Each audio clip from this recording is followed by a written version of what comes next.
지난해 10월 법제처가 수학여행 차량도 노란 버스로 사용하라는 유권 해석 내리면서 전세버스 이용이 까다로워진 학교들이 현장 체험학습 취소하고 나서고 있는데요. 자, 그로 인해서 학습장 운영자들의 피해가 막심하다고 하는데요. 전국 체험학습장 운영자연합 박현영 이사 전화 연결해서 그 이야기 직접 들어보겠습니다. 이사님 나와 계십니까? 네, 안녕하세요. 자, 이사님, 학습자 운영자들의 피해가 커지면서 연합 만드셨다고 얘기 들었는데 지금 네네. 어느 정도 운영자들이 모여 있는 겁니까? 지금 저희가 상황이 워낙에 급박하다 보니까 급하게 저희가 이제 결성을 하다 보니까 지금 현재는 약 한 40군데 정도 운영자 대표들이 모여 계십니다. 아하, 40군데 운영자 대표들이 모여 계시고요. 이사님도 지금 학습장을 직접 운영을 하고 계십니까? 네, 그렇습니다. 어느 지역에서 하고 있습니까? 저희는 동두천, 홍천 뭐 몇 군데 이렇게 운영하고 있는데요. 아하. 동두천하고 홍천하고 몇 군데 지금 이용하고 계시는데 지금 네. 이맘때면 사실은 성수기 아닙니까? 지금이 사실 가장 중요한 성수기죠. 1년 중에 제일 많이 올 때고요. 네. 네. 지금 체험학습이 좀 많이 취소가 됐습니까? 이사님 그 학습장도? 저희 학습장만 해도 지금 한 10,000명 정도 취소가 나왔고요. 10,000명이나요? 네네. 어. 금액으로 따지면은 약 한 4억 원 정도 지금 손해가 발생을 하고 있고, 아하. 네, 굉장히 심각한 상황입니다. 4억이나 손해를 본다는 겁니까? 1만 명이고. 네네. 그러면 몇 학교가 지금 취소를 했다고 봐야 되는 겁니까? 대충? 학교 수로 보면 대략 한 50, 60군데 이상 지금 취소가 나온 거고요. 5, 60군데 이상 학교가 취소를 하니까 이 1만 명 정도가 취소가 된 상황이라고 하는데 이게 짧은 시간에 지금 너무 많이 집중적으로 나오다 보니까 피해가 굉장히 지금 극심한 상황입니다. 보통 이 예약할 때 예약금도 뭐 걸고 또 안 되면 뭐 취소 수수료도 따로 내기도 하는데 뭐 그런 방법으로는 수습이 좀 안 되는 겁니까? 저희가 지금 그 연합 차원에서 지금 이런 대응을 저희도 지금 고려를 하고 있고요. 예. 근데 현실적으로는 사실 학교들하고 계약을 할 때 보통의 이런 중소규모 체험 학습장들은 사실상 구두 계약으로 계약을 많이 하는 편이고요. 네. 뭐 변호사님이니까 더 잘 아시겠지만 이게 뭐 계약을 하더라도 현실적으로 학교를 대상으로 중소규모 이런 저희 사업자들이 네. 뭐 손해배상을 한다든지 이런 거를 생각을 하기가 좀 어려운 상황입니다. 그렇죠. 현실적으로 하기는 쉽지가 않겠죠. 네네. 전국적으로 봤을 때 지금 현장 체험학습장 피해 규모는 어느 정도 된다고 봐야 됩니까?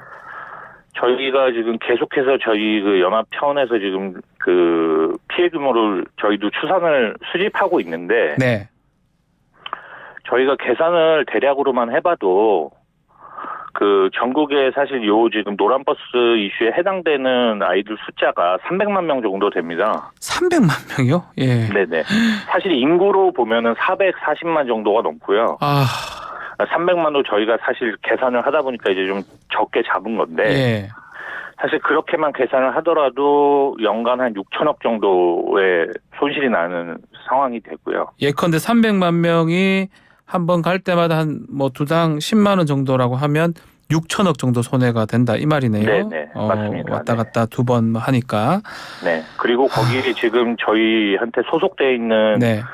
또 직원들이 또 있잖아요. 뭐 식당도 있고 뭐 그 옆에 뭐 이런 거 같이 하고 있지 않습니까? 그렇습니다. 거의? 네네. 지역의 소상공인들도 다 같이 또 피해를 보게 되기 때문에 예. 이거를 만약에 다 추산한다 그러면 엄청난 경제적으로 지금 파급 효과가 있는 일이 된 거거든요. 뭐 옆에 인근의 식당이라든지 숙소 이런 것들도 있으니까 더 피해가 클 것 같은데 지역의 소상공인들 옆에 있잖아요. 어떤 말씀 하시던가요? 지금 그분들도 다 굉장히 우려를 많이 하고 계시고 네. 문을 닫아야 되냐 어떻게 해야 되는지 모르겠다. 네. 지금 뭐 저희가 피해 뭐 사례들을 얘기하자면 사실 끝이 없거든요.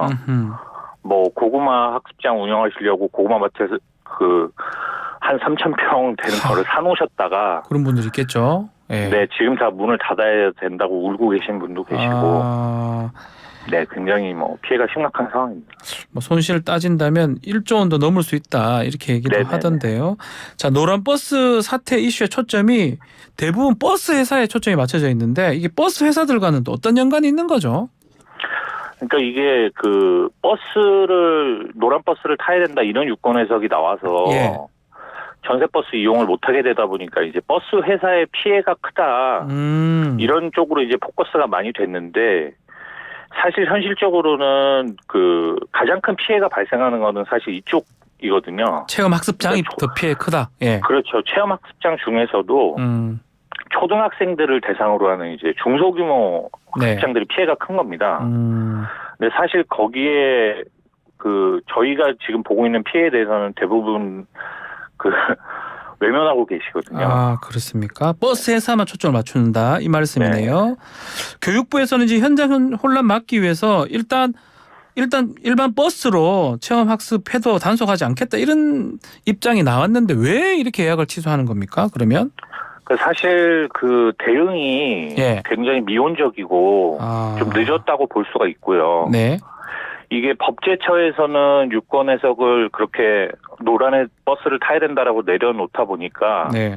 현장에 일선의 교사들은 이제 오히려 더 그 부분에 대해서 굉장히 화가 나 있는 상황이거든요. 아하. 그러니까 교육부에서 어떻게 보면 면피성으로 이런 공문을 내린 거 아니냐. 왜 법은 이렇게 위법이라고 해놓고 현장의 교사들한테 이 책임을 미루느냐. 지금 이런 반발 때문에 사실 교사분들이 다 취소를 하고 계시는 상황이거든요.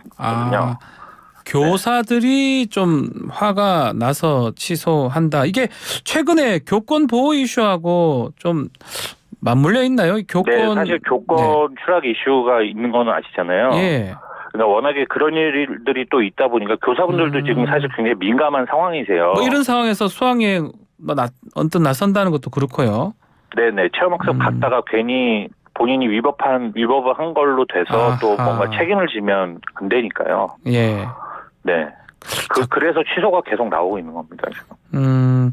그래서 전세 버스 일단 합법화한다고 하는데 이게 조금 늦은 대응이다, 늑장 대응이다 이렇게 이사님은 보시는 거군요. 상당히 굉장히 면피성으로 처음에 공문이 나왔었기 때문에 네. 어떻게 보면 교육부에서 이런 입장을 내놓은 것 때문에 오히려 더 현장에서는 크게 피해를 지금 보게 됐거든요. 아하.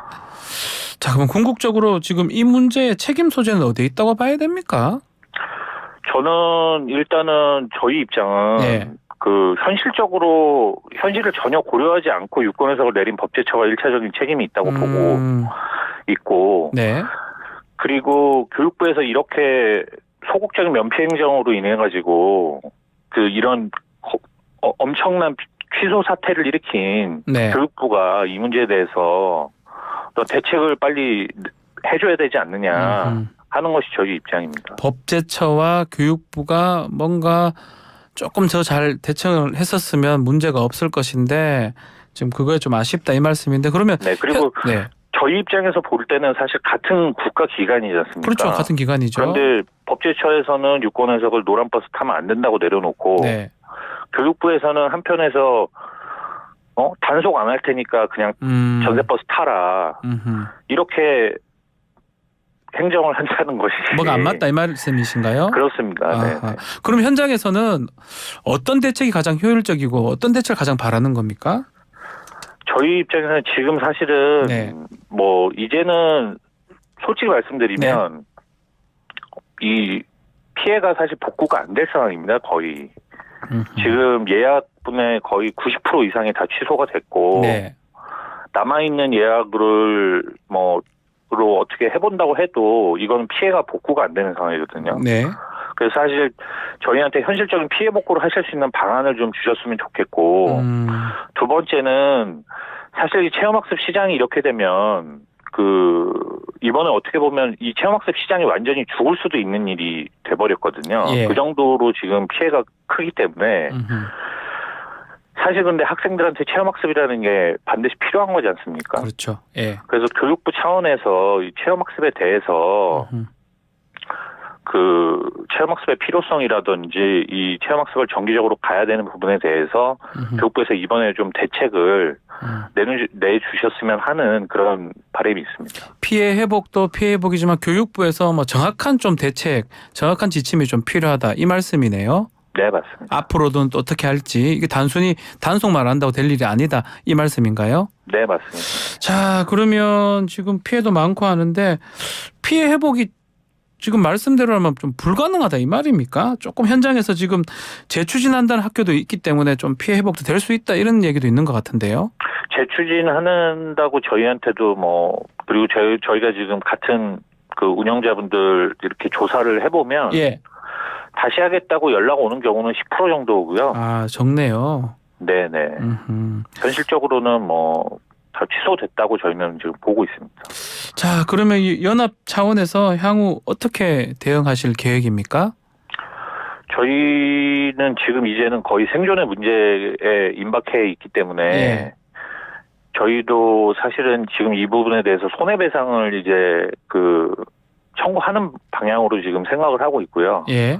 취소가 나오는 부분에 대해서 저희도 다른 방법이 없습니다, 지금.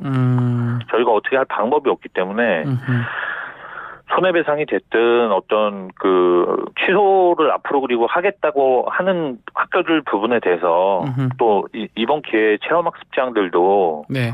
어떤 그 체계를 만들어서 정식적으로 어떤 그 취소 규정이라든지 예약 규정이라든지 이런 것들도 저희도 다시 한번 또 손보려고 지금 준비를 하고 있고요. 네. 협회 차원에서 학교들의 이렇게 손해배상하는 부분이라든지 이런 걸 좀 대응해 가려고 하고 있습니다. 알겠습니다. 자, 오늘 말씀 여기까지 듣겠습니다. 감사합니다. 네, 감사합니다. 박현영 체험학습장 운영자 연합 이사와 함께했습니다.